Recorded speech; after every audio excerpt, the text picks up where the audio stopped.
Ukraine में medical की पढ़ाई करने वाले 20,000 भारतीय छात्रों पर संकट के बादल मंडराने लगे हैं।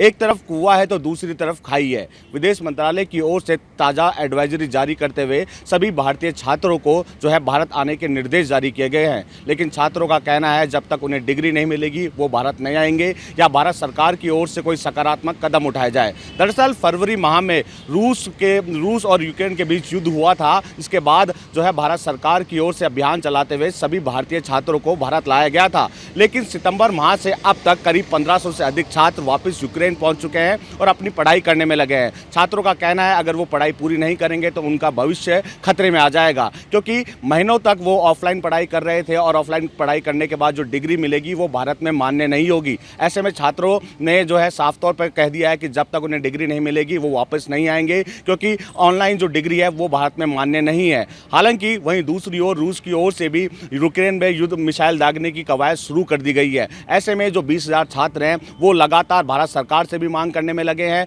लेकिन भारत सरकार की ओर से किसी तरह का सकारात्मक कदम नहीं उठाने के चलते अब छात्रों का भविष्य अधर में लटक गया है। छात्रों का कहना है कि लाखों रुपए पढ़ाई में खर्च कर चुके हैं, लेकिन यहाँ पर जिस तरह युद्ध छिड़ा उसके बाद हालात बिगड़ते हुए चले गए। ऑनलाइन परीक्षा के साथ साथ ऑनलाइन क्लासें भी लगाई जा रही है, लेकिन ऑफलाइन परीक्षा और क्लासें बहुत ज़रूरी है, क्योंकि ऑफलाइन अगर नहीं होगा तो उसकी जो डिग्री मिलेगी वो भारत में मान्य नहीं होगी। इसको लेकर लगातार भारत सरकार से भी मांग की गई, लेकिन भारत सरकार की ओर से जब सूद नहीं ली गई तो सितंबर माह से अब तक करीब 1500 छात्र यूक्रेन जा चुके हैं, वहां अपनी पढ़ाई कर रहे हैं। लेकिन जिस तरह के हालात यूक्रेन में बने हुए हैं उसको लेकर भारत सरकार चिंताजनक है। विदेश मंत्रालय की ओर से 2 बार एडवाइजरी जारी करते हुए जो भारतीय छात्र हैं उनको यहाँ आने के निर्देश दिए गए हैं, लेकिन उन्होंने अपनी मंशा साफ कर दी है। उनका कहना है हम अपनी पढ़ाई पूरी करके आएंगे, क्योंकि अभी किसी का 2 साल बाकी है, किसी का 3 साल बाकी है, किसी का 1 साल बाकी है। ऐसे में 20,000 छात्र जहाँ उनका भविष्य अधर में लटका हुआ है,